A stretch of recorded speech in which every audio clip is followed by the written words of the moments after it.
It was a gloomy autumn night when an icy breeze cut through the air, rustling the dry leaves and creating a ghostly rustle. Emily, an 18-year-old with a passion for horror stories, gathered a group of friends for a nighttime adventure at Greenwood Park, a place that used to be a busy attraction but was now doomed to abandonment. Emily had always been fascinated by the darker side of life, collecting horror books and watching scary movies. Her enthusiasm for chilling stories was contagious, and she managed to convince her friends, Alex, Sarah, Mark, and Lisa, to join her in her exploration of Greenwood Park that night. For Emily, that place seemed like the perfect setting for a night of scares and emotions. Upon arriving at the park, the full moon illuminated the sky, casting a cold light on the desolate scenery. The park facilities were covered in cobwebs and shrouded in a thick layer of moss and decay. The swings creaked in the wind, the bare trees cast ominous shadows, and the stone sculptures seemed to watch the group with blank eyes.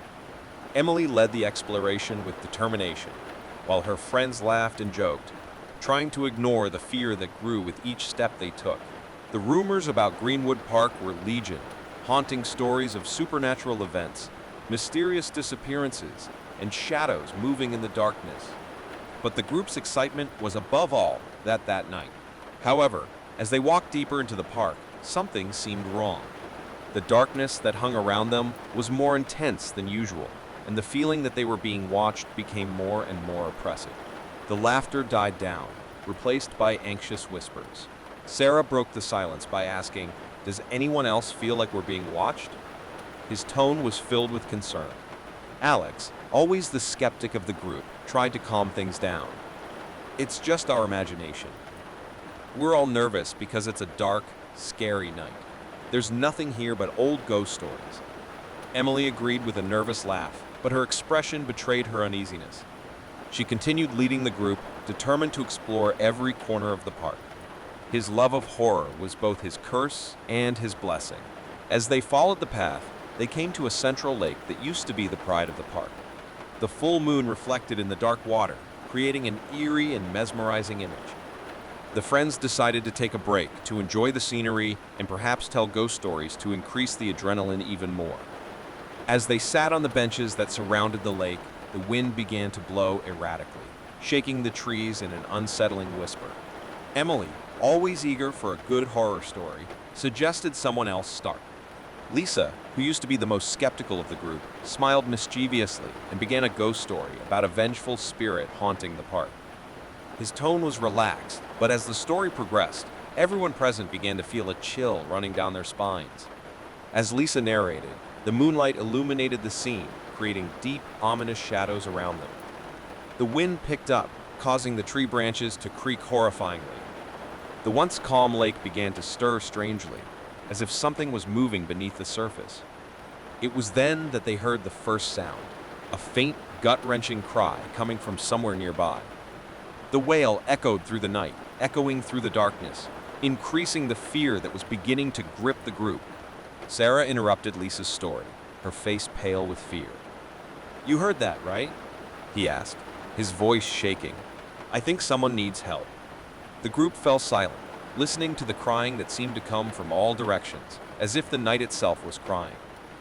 Emily stood up and looked around, trying to locate the source of the sound, but all she saw was the darkness that seemed to swallow them.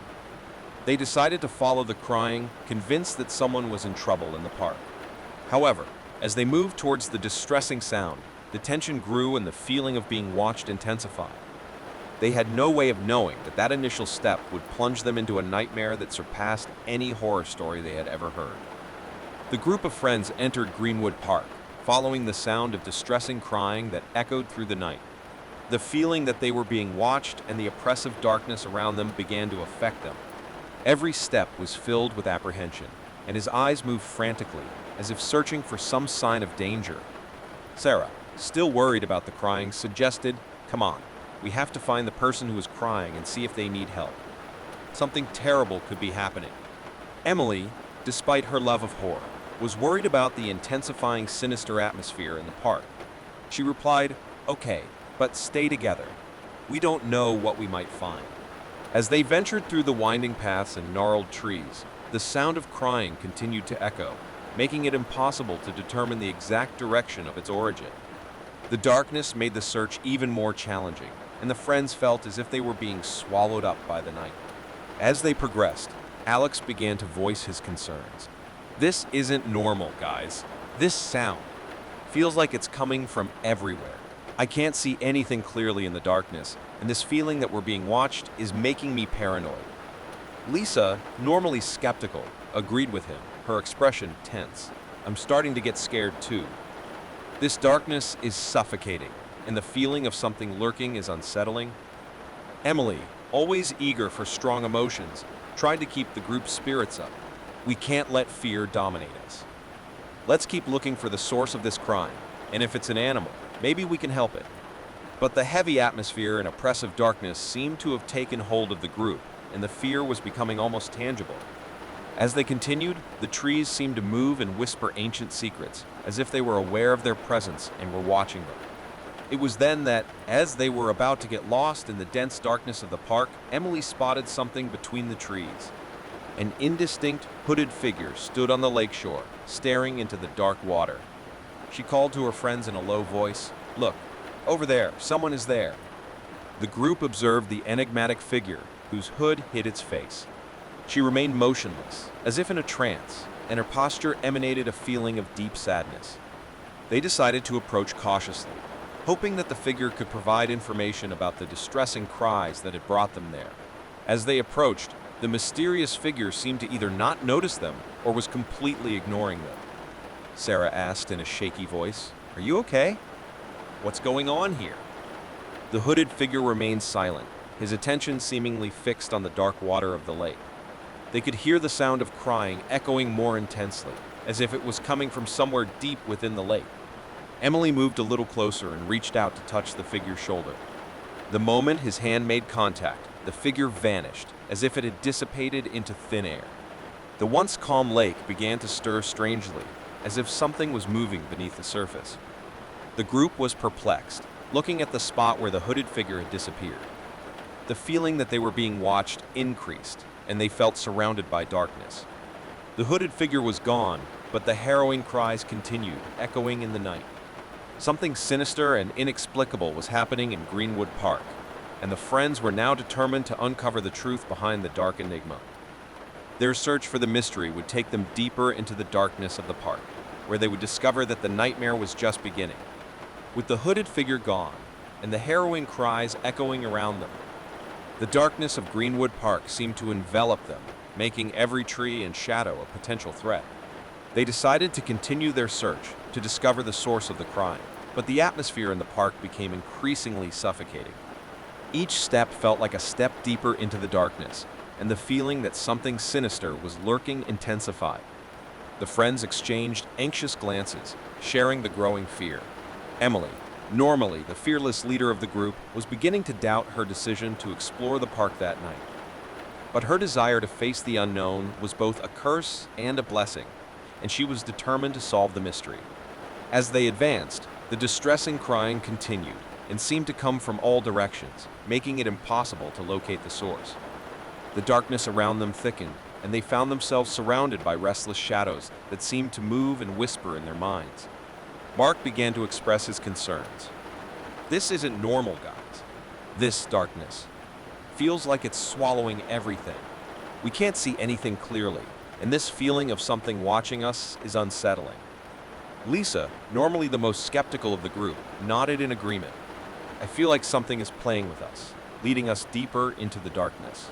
This is not the night we imagined. As they talked, a guttural and disturbing sound resounded in the darkness, making everyone stop. It was an inhuman sound, somewhere between a whisper and a growl, that seemed to echo directly in their minds. Alex frowned. "You guys heard that, right? That sound can't be natural." The group stood still, shadows dancing around them. The sound repeated, growing in intensity and echoing louder and louder. It was as if the darkness itself was trying to speak to them, and the feeling that something supernatural was happening became undeniable. Emily, even shaken, was determined to face whatever it was. "We have to keep going. We can't let fear dominate us. Let's find the source of that sound and find out what's happening." Sarah nervously nodded. We have to do this together. The night is getting stranger and stranger. As they ventured deeper into the park, the feeling that they were lost grew. The trails seemed to multiply, taking them in circles, as if the park itself was changing and confusing them on purpose. The darkness was so thick now that they could barely see a foot in front of their faces. Emily knew something supernatural was happening, something beyond what any of them had ever experienced. Finally, they reached a part of the park where the darkness was absolute. The full moon was gone, covered by thick clouds, and there was no light to guide them. They found themselves in a place that seemed to be the epicenter of the nightmare, where the guttural sound echoed loudest. That was when the hooded figure finally reappeared. She emerged from the darkness like a macabre apparition, her empty eyes fixed on the group. They felt an invisible force binding them, preventing them from escaping. The figure began to speak in an unknown language, a guttural murmur that seemed to echo directly into their minds. It was as if he was trying to hypnotize them, forcing them to face the horror that would unfold before them. The feeling of dread intensified, and Emily, despite her love of horror, felt a chill run down her spine. They were now at the mercy of unknown and supernatural forces, facing something that was beyond their understanding. The hooded figure had returned, and the nightmare was about to unfold. The group of friends stood transfixed before the hooded figure, whose empty eyes seemed to penetrate their souls. The guttural murmur that echoed in their minds made it impossible to think clearly. The darkness around him seemed to close in, as if the park itself was turning into a shadowy prison. Emily, despite her passion for horror, began to feel terror take over her. The words the hooded figure muttered in an unknown language were like sharp claws, clawing at his thoughts. She tried to step back, but an invisible force held her in place, unable to escape. The other friends were also immobilized, their faces pale and expressions of despair. The hooded figure seemed to feed on his fear, gaining strength as the terror grew. It was then that Emily, remembering the horror stories she loved, realized that knowledge could be her only weapon against the unknown. She fought against the cloaked figure's influence, gathering her last strength. With a trembling voice, Emily began to recite old words she had read in one of the horror books she loved. They flowed from his lips like a prayer, charged with meaning and supernatural power. As he spoke, the hooded figure seemed to weaken, his form becoming less defined. The friends watched in amazement as the figure began to dissipate, like black smoke dissipating in the wind. The darkness around him began to recede, and the sound of the guttural murmur turned into a faint whisper before disappearing completely. They found themselves in a park that now seemed calm, with the light of the full moon shining down on them. The hooded figure was gone, as if it had never existed. Relief swept the group, and they embraced, sharing a sense of triumph over the evil that had haunted them. The feeling of oppression and dense darkness were gone, replaced by the peace of night. However, Emily and her friends knew that night had changed their lives forever. They had lived an experience that surpassed any nightmare they had ever imagined. Greenwood Park hid dark secrets and supernatural forces that surpassed human understanding. Sarah broke the silence by asking in a shaky voice, "What was that thing? What happened here?" Emily looked at her friends with a serious expression. "I don't know for sure, but it seems we faced something supernatural. The knowledge we had about horror stories and the power of ancient words saved us this time." Mark agreed it wasn't normal. It wasn't natural. It was something we can't explain. Lisa, normally the most skeptical of the group, was shaken. "I don't know what it was, but I don't want to see something like that again in my life." Alex looked around the now peaceful park.